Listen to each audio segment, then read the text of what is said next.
பாசமுள்ள இயேசு அப்பாவின் கையில் பயன்படும் மீன் நானுங்க. பாசமுள்ள இயேசு அப்பாவின் கையில் பயன்படும் உன்னத மீனுங்க. வாழ மீன் நானுங்க, வஞ்சர மீன் நானுங்க, இயேசு ராஜா விரும்புகின்ற சுறா மீன் நானுங்க. தங்க மீன் நானுங்க, சிங்க மீன் நானுங்க, பரலோகில் மீந்து மகிழும் வேங்க மீன் நானுங்க.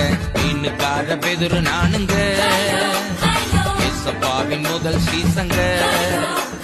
மீனுக்கார பெதுரு நானுங்க, ஏசப்பாவின் முதல் சீசங்க. வாழ மீன் நானுங்க, வஞ்சர மீன் நானுங்க.